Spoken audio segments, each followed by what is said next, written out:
10 ఏళ్లు బీఆర్ఎస్ అధికారంలో ఉన్నప్పుడు సైలెంట్ గా ఉన్న రాజేందర్ రావు ప్రస్తుతం ఎందుకింత యాక్టివ్ అయ్యారు? అంటే అప్పుడు కేటీఆర్ కేసీఆర్ కి ఏమైనా భయపడ్డారా? కేటీఆర్ కు భయపడే సమస్య లేదు. 2017లోనే నేను ఒక వ్యంగ్య రచన చేసినాను కేసీఆర్ మీద, కేటీఆర్ మీద, టీఆర్ఎస్ పార్టీ మీద, టీఆర్ఎస్ లో ఉన్న ప్రధాన వ్యక్తుల మీద.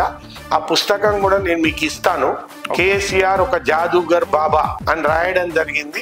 అది 1,00,000 పుస్తకాలు డిజిటల్ ఫ్యాషన్ లో, ప్రింట్ ఫ్యాషన్ లో ప్రతి ఒక్కరికి చేరవేయడం జరిగింది. అది ఏదైతే ఉందో ఆ రోజు ఉత్తమ్ కుమార్ రెడ్డి గారు పిసిసి ప్రెసిడెంట్ ఉంటే 2018లో ఆయనకి ఇవ్వడం, రేవంత్ రెడ్డి గారికి ఇవ్వడం, ప్రధాన నాయకులందరికి ఇవ్వడం, డిజిటల్ ఫ్యాషన్ లో పబ్లిక్ నాయకులకు అందరికి పెట్టడం జరిగింది. వాళ్ళతో మాకు పొసగదు.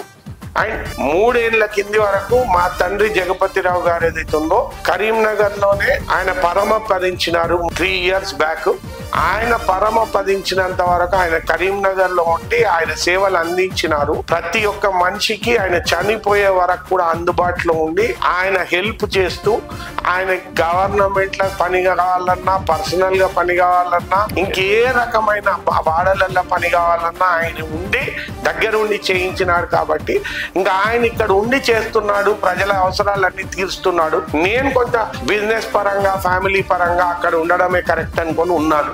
ఆయన 3 ఏళ్ల కింద చనిపోయారు. చనిపోయినప్పుడు కూడా ఏదైతుందో ఆయన ప్రధాన కాంక్ష కేసీఆర్ గారు ఓడిపోవాలి, కాంగ్రెస్ పార్టీ గెలవాలి అని ఉంటే కోరిక. అంతకుముందు 2018లో కూడా మేము ఆయన ఉన్నప్పుడు నేను ప్రత్యేకంగా కాంగ్రెస్ పార్టీకి సాయం చేయడం జరిగింది. ప్రత్యక్షంగా పరోక్షంగా కూడా సాయం చేయడం జరిగింది.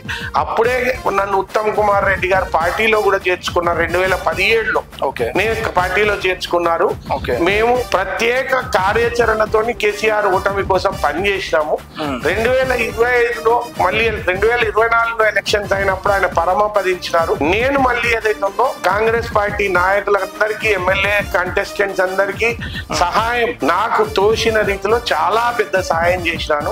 ప్రత్యక్షంగా కూడా సపోర్ట్ చేసినాను. సో కాంగ్రెస్ పార్టీని ఎల్లప్పుడూ మేము ప్రధానంగా దాన్ని ఎదుగుదలకే పాటుపడ్డం తప్ప మేము ఏదైతుందో వేరే దిశగా ఆలోచించలేదు. మా గ్రాండ్ ఫాదర్ 1950లోనే డిసిసి ప్రెసిడెంట్ గా ఉన్నారు, వెలిచాల కేశవరావు గారు.